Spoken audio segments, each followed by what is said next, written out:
दुनिया रे किछि लोक बहु सफलता पाई थांती एवं निज परिचय सृष्टि करि थांती, किंतु अधिकांश लोक असफल होई रहि जाई थांती और साधारण जीवन यापन करती। प्रत्येक लोक चाहे जीवन में सफलता हासिल करिया पई, किंतु बहु परिश्रम कला परे मध्य कौनसी कार्य रे सफलता पाई पारि न थाए। देखा जाए तो असफल होबार बहु कारण होई थाई पारे, किंतु सबुठार बड़ कारण होछि नकारात्मक लोक, यानी डिमोटिवेट करुथुवा लोकंक सह मित्रता। जेतेबेले आपण किछि करिबा पई आगे बढ़ंती, सेतेबेले आपणको दुई प्रकारर लोक बा सांग मिलंती। प्रथमतः जी आपणको मोटिवेट रखे, आगको बढ़िया पई प्रेरणा दिए, प्रत्येक क्षेत्र में पॉजिटिव भावना सह सपोर्ट करिथाए। द्वितीय प्रकारर लोक आपणको समालोचना करे, आपणको कमजोरिया को खोजे, बीती जाइथिबा भूल को बारंबार अन्य आगरे कुहे, प्रत्येक कार्य में नेगेटिव भावना आनी डिमोटिवेट करिथाए। यही द्वितीय प्रकारर लोक माने जीवन में तो किछि करि न थांती, अन्य के मध्य किछि करिबाकु देई न थांती। कौनसी कार्यटी को आरंभ करिबा पूर्वरु फायदा उपर चर्चा न करी क्षति घटिबार चर्चा करती। यही नकारात्मक और मंद विचार करुथुवा लोक माने कोयला समान होई थांती।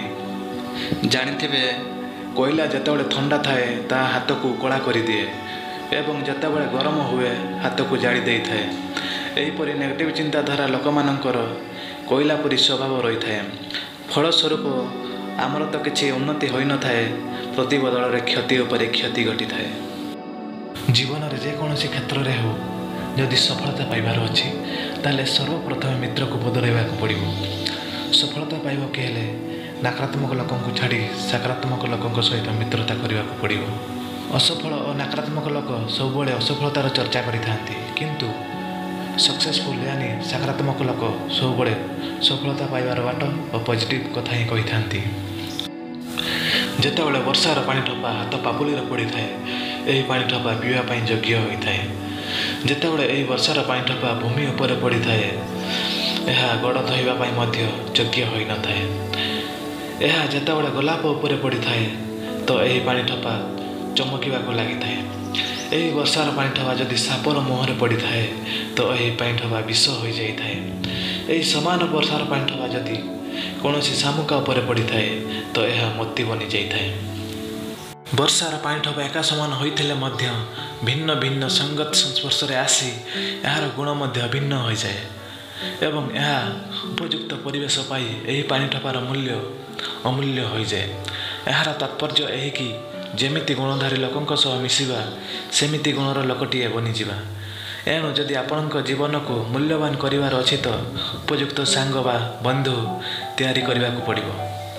जदि तुमे 5 जन चोर मानक सहित रहुछ ताहले 10 रु 15 दिन पर तुमे मध्य चोरी करबाक पछाइब नाही। जदि मधुआ मानक सह रहुछ दिन ना दिन तुमे मध्य निश्चय मद बोतल धरी तांको सामने थिबो। तुमे जदि संस्कारी सुविचारू बुद्धिमान लोक मानक सह रुह, आगामी दिन रे तुमे मध्य ज्ञानी होई जिवो। पुराण रे महर्षि वाल्मीकि जने बहु बड़ डाकू थिले, किंतु सेही डाकू मुनि ऋषि मानक संस्पर्श रे आसी से मध्य महान ऋषि और विद्वान बनिगले। जने लोकर माइंडसेट जेमिति थाए सेमिति ज्ञान ही अन्य को दिए। जने डॉक्टर अन्य को हो कि निज पिला को हो डाक्तर केमिति बनी पारिबो से ज्ञान देई थाए। एक्टर तार पिला को एक्टिंग आड़ को फोर्स करि थाए।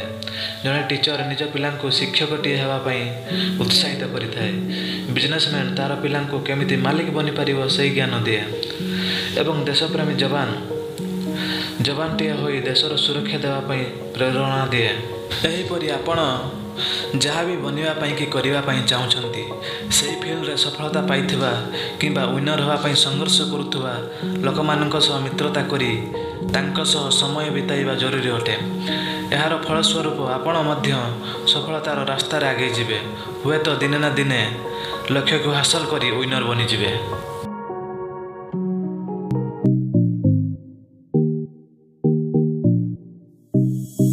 जदि वीडियोटी भल लगी थाए सांग मानक पाखक निश्चय शेयर करंतु एवं आम प्रिय चैनल आवर लाइफ फाइल को निश्चय सब्सक्राइब करंतु।